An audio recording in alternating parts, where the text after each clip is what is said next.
10 of the weirdest odds before a fight in recent UFC history. Now, there's a lot of times where we miss out on some great odds. Those two Asian girls losing the other week, that didn't make sense. It would have been great to cash in, but before the fight had started, Wayne Kong deserved to be a massive favourite. She's awesome. But Alexa Grasso subbing Valentina, dominant champ. She deserved to be a big favourite. It would have been good to cash in though. But no, this is good. I think you'll like this. These are the ones where we all knew before the fight had even started, why the hell is he paying that much? That makes no sense. And then, yep, they went out and won, and we all were like, God, wish I put more. How did that, what were those odds? What were they thinking? What were they thinking with those odds? So yeah, that's my list of 10 of the weirdest odds. Take you back down memory lane here. I think you like this one. We'll start with number one. We'll go now. These are the ones where you wish you could go back in time and put money on them because, God, it would have been good. But we knew before the fight, God, this is good. Josh Emmett versus Bryce Mitchell, number one. Bryce Mitchell being a massive favourite against Josh Emmett. How the hell did that even happen? How does that make sense at all? I've got screenshots in my phone of Josh Emmett being like $3 or something like that, $3.34. He just come off, going 5 rounds with Ilya, getting beat up. I know he didn't look great, but still looked good enough. Bryce Mitchell had got finished by Ilya 2 fights ago, and before that, after that, he'd fought Dan Ige, and you remember that Dan Ige fight? He got bashed a little bit, only just scraped by and won by the power of freedom. So yeah, I've got no idea why Josh Emmett, he's fought Dan Ige as well. They like the same guy. Great takedown defense, wicked power on the feet. Josh Emmett's got more power, so why would he be such a massive underdog against Bryce Mitchell after we just saw Bryce Mitchell go tooth and nail with Dan Ige, get his eye swelled shut and force Dan to pray with him? But no, in his next fight, and also I'm pretty sure Bryce Mitchell took this on short notice, let's make him a massive favourite on short notice against Josh Emmett, who's just gone 5 rounds with Ilya, who we know now is a glorious king. That makes 0 sense. You wish you were back for that fight to put money on it. $3.34. Put 100 on, win 300. You could have tripled your money on Josh Emmett that day. And he goes out there and gets one of the most devastating KOs you've ever seen in your life. And he was a massive underdog to do so. So it really makes no sense. That's one of my personal favorites that I think about sometimes a lot. How the hell did they have Bryce Mitchell as such a big favorite? And I know there's a lot of times where after fights you can go, God, those odds made no sense. But seriously, this one before the fight, that made no sense. MMA Guru, he picked Josh Emmett first round KO. I was on Josh Emmett by KO. Everyone was, if you had a brain. Because Dan Ige had just given Bryce Mitchell all the problems in the world. Before Ilya had finished him, Josh Emmett's got great takedown defense and, wicked power. So, yeah, that one made a lot of sense, didn't it, odds makers? How did they do that one? So, yeah, that was number one. Number two, I thought you liked that one? That was good. Number two, and I'm sure you knew this was coming. Diego Lopes versus Pat Sabitini? What the fuck?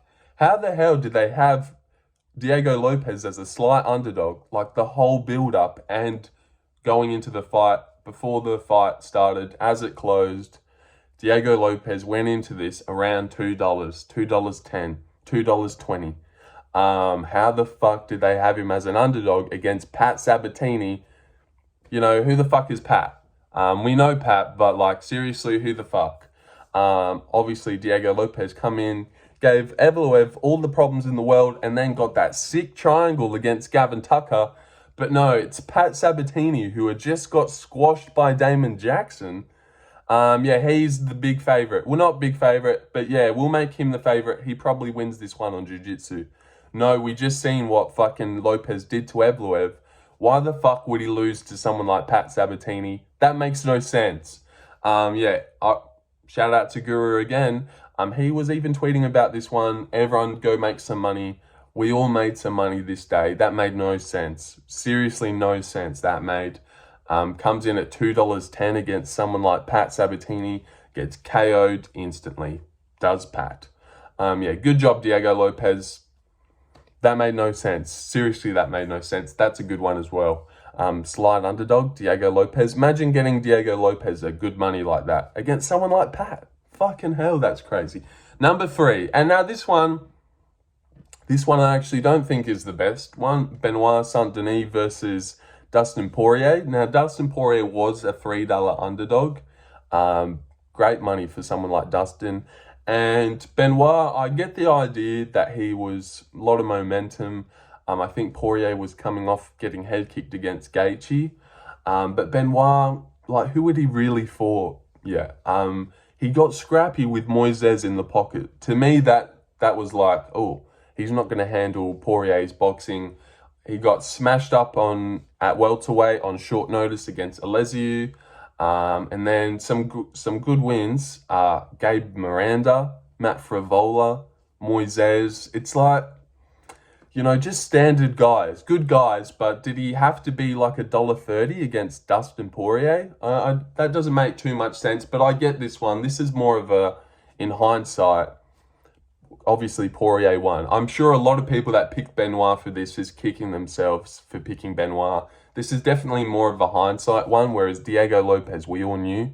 And a lot of people would have known about this Dustin one. And I feel like if I didn't include it, maybe someone would have commented, remember when Poirier was $3 against Benoit and easily chinned him? Well, not easily. He did get kind of ragdolled a little bit for that first round. So it makes sense, the odds, but I don't know. Benoit always kept his hands down in the pocket and got wild and just swingy. So Dustin was definitely the right guy to come in and KO him. So yeah, that was a good one. It would have been good to go back and imagine that matchup got made right now. It'd be crazy. But somehow he was $3 once upon a time. Let me have a drink. How are we doing so far? Are they good? Yeah, I think they're pretty good, aren't they? They're doing all right. All right, number 4. This one's really good, actually. Kai Kara-France versus Cody No Love. What? He was like $2.50. And this one seriously makes no sense. Because you've got Cody No Chin, 3 KOs. KOs Asuncao, gets jabbed the fuck out of by Font for 5 rounds. Drops down to the weight class below against the hardest puncher they fucking got, Kai Kara-France. No shit, he gets KO'd in the first round. Why the fuck was he the underdog? Kai Kara-France has just come off KOing Rodrigo Bontorin, if you remember that one, where he sent him face first and then came back to give him a hammer fist when he was already out. That was good. So yeah, it's not like we didn't know Kai had stupid fucking power before this fight. Don't Blink is his name. Smashed Terrence Mitchell on Ultimate Fighter. Just his career is riddled with first round KOs, sick KO power, and even in hindsight now, this just makes it look even more retarded now that he's gone on to KO Erceg, beat Askar Askarov. He was a massive underdog against Askar Askarov as well. That one makes a little bit more sense, but he was like $4 to beat that one, and he did. But yeah, I don't get how Cody No Love, Mr. No Chin, can have a couple stinkers at bantamweight, gets his face jabbed off by Rob Font for 5 rounds. He's got no power. So yeah, let me cut 10 pounds and give me Kai Kara-France. Obviously, I'm going to be a favourite. No, that doesn't make sense at all. We've seen what happened to TJ Dillashaw at flyweight. He got instantly chinned. Let's send the very chinnable one down. Who should we give him? Kai Kara-France, the guy with wicked KOs in the first round. No shit, he got KO'd in the first round. And if you could have go back in time, you could have got him as an underdog. Seriously, him to KO Cody in the first 2 rounds was like $8. First round KO was like $10. Oh my gosh, what a time to be alive for that one. What a great card that one was as well. That was the one where Nunes got fraud checked, ruined all our day. That one makes sense before the fight. This one makes 0 sense. Guru, again, picked Kai by first round knockout. A lot of people did. This was fucking obvious. Seriously, you don't take Mr. No Chin down a weight class and give him Kai. It's him and Davison, the 2 hardest punchers. Let's give him Kai. Yeah, that makes no sense.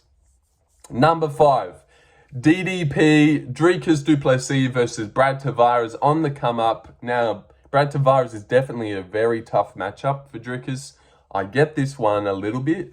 Dricus ended up closing as a slight favourite, but for the whole build-up and like a week out, he was a little bit of an underdog against Brad Tavares. He was like maybe 15-2 at the time, Dricus. And I know from his previous fights, Trev and Giles, you definitely could see some issues with Dricus. Obviously now he's just gone all the way with still some of those issues, but it doesn't matter.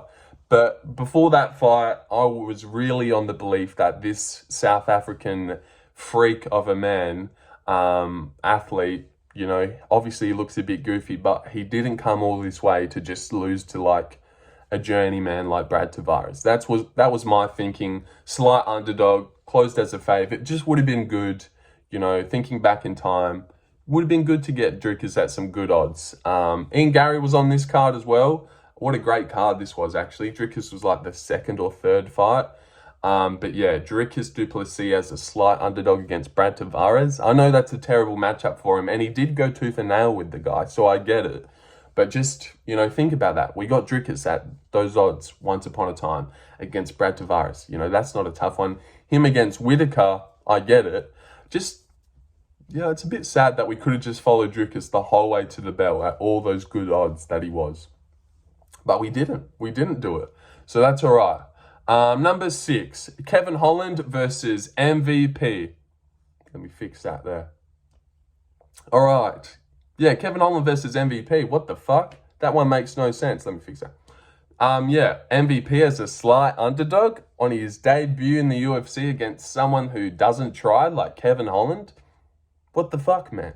No shit. Why was he that much of an underdog? We had just seen in a few previous fights, this guy will happily not grapple against someone who's wicked on the feet in Wonderboy. So I don't know why MVP was $2.10 against him. I don't know why they let us double our money on MVP against Kevin Holland.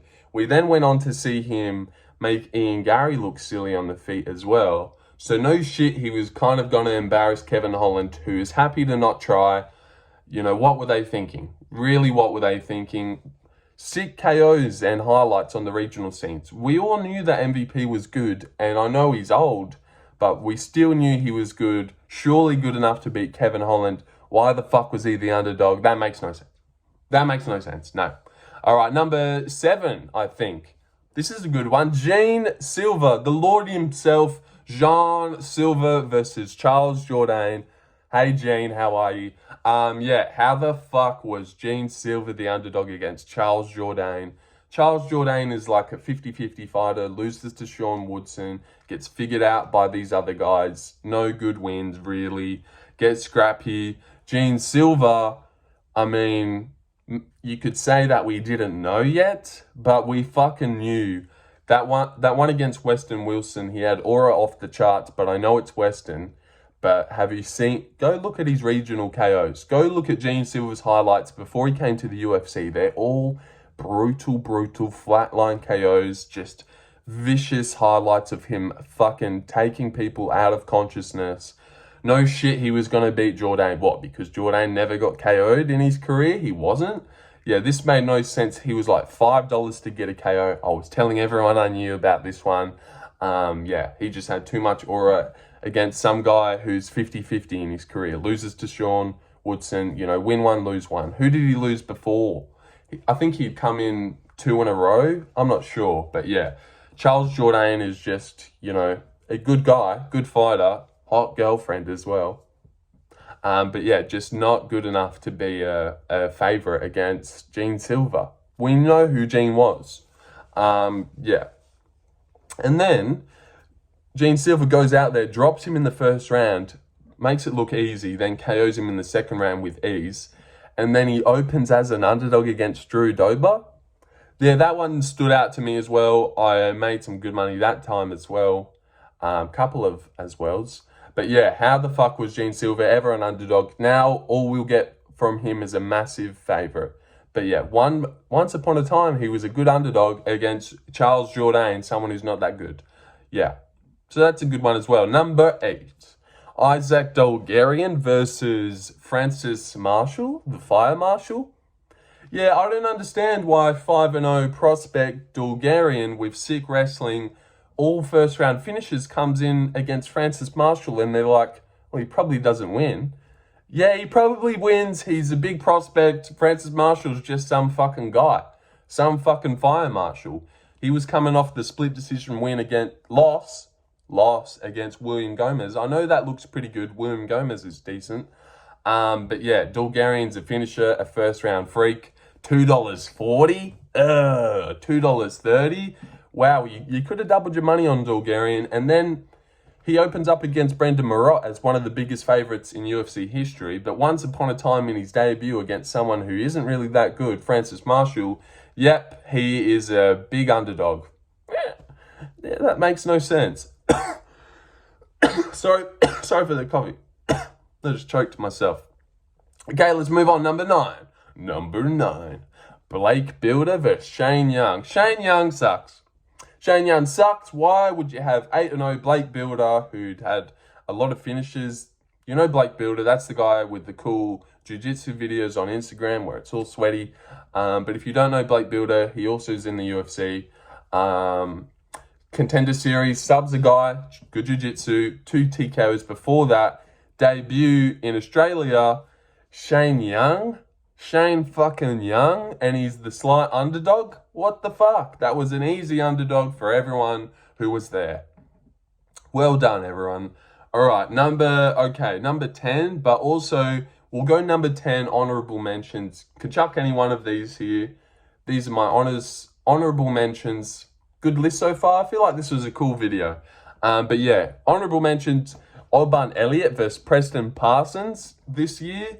I made a prediction video about this one where I said Alban Elliott didn't join the UFC to lose to someone like fucking Preston Parsons. Are they kidding? Why is he the underdog? That was easy. Apparently people thought Alban Elliott was going to get taken down, the Welsh gangster. No fucking chance. That was easy. Even easier in hindsight, he's just laid out Basil Hafez as well. Alban Elliott, now people are starting to come around as him as a real prospect. Fucking up my words here. 17 minutes in, we're getting bad. But yeah, why would he be an underdog against Preston Parsons? Who the fuck's Preston Parsons? You might not even know who that is. It's just some guy. It's just some fucking guy they happen to have on the roster. But no, Alban Elliott, the fucking guy with a bit of personality, yeah, he's going to lose to him. He came to the UFC to lose to him. No, he didn't. Here's another good one, a weird one as well. Braxton Smith versus Parker Porter. Now, this one is the only one where Parker Porter actually won. But I think Braxton Smith was 5-0, all first round KOs, heavyweight, black guy. Coming in against Parker Porter, someone susceptible to a chinning. We know Parker Porter, he's a laughing stock. Braxton Smith was $2.50 against him. 5-0, all first round finishes. Yet he does get dusted in the first round by Parker Porter. It makes it like I lost some money that day. But how did they know? How did they know that this Braxton Smith guy had zero heart and folded to like a knee to the body? I just don't get that one. Even in hindsight, like the whole build-up, I was like, how is this black guy who looks athletic, Braxton Smith, 5-0, all first-round finishes, how is he like $2.50 against Parker Porter? What do they know that we don't know? Like, there's a lot of those ones where it's like, what do they know that we don't know? A lot of people pick Jose Aldo against Mario Batista as an underdog. Everyone did, but why was he an underdog? That one's not on my list, but just to give you a thing. Billy Quarantillo against Edson Barboza. That was a bit of a weird one. I get the thought that maybe Billy could break him over the distance, but yeah, a little bit weird. Edson's good. But not the strongest case. Bilal Muhammad's whole career. Can't forget Bilal. $3 against Wonderboy. $3 against Vicente. I don't know how much he was, but Vicente. Who else? Gilbert Burns, he's an underdog. I mean, you just could have followed this guy his whole way up. You never would have lost. You would have doubled or tripled your money every single time. Shout out Bilal for no one believing in him, and he just does it every time. Good job. Jim Miller versus Damon Jackson just a couple weeks ago. A little bit sus. I get it before the first fight. So this is why it's an honourable mention.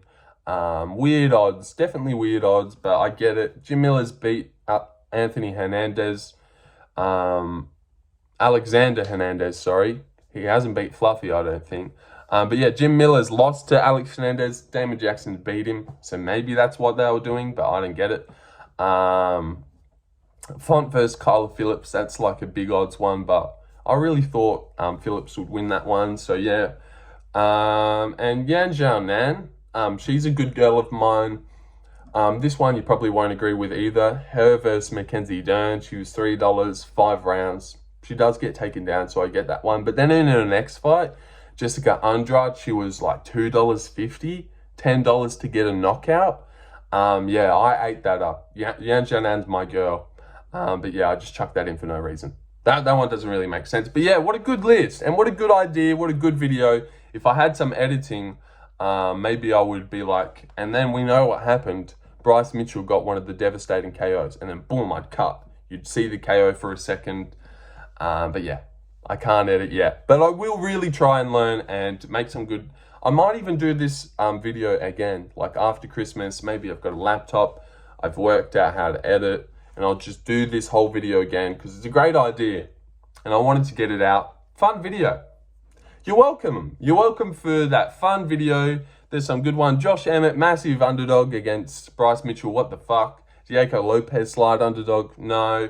Poirier, big underdog. Oh, I get that one a little bit. Kaikara France, KOing Chinny. McChinnison, what the fuck? How was he an underdog? DDP on the come up against Brad. Surely he was going to beat Brad. Holland, favourite against MVP. He doesn't try. Dulgarian comes in, undefeated prospect. But yeah, he's an underdog against Francis Marshall. What the fuck? Same with Blake Builder, 8-0. But yeah, he's not going to beat Shane Young. No shit he is. Gene Silva, once upon a time. Underdog against Charles, 50-50 Jourdain. Alban Elliott, Preston Parsons. What a good list. What a good video. You're welcome for that. Just something to listen to while you're at work or during your day, during your working day. Chuck an AirPod in and listen to someone talk about some UFC. A little bit of nostalgia. Imagine you were there before these fights. It would have been good to place a bet on, wouldn't it? Kaikara France, $2.50 against Cody. God. Yeah, what a good idea. What a good video. You're welcome. All right, thank you. Thank you for watching. Like and subscribe. Subscribe and like if you want to. Like and subscribe, please. All right. Okay, bye. Thanks, man.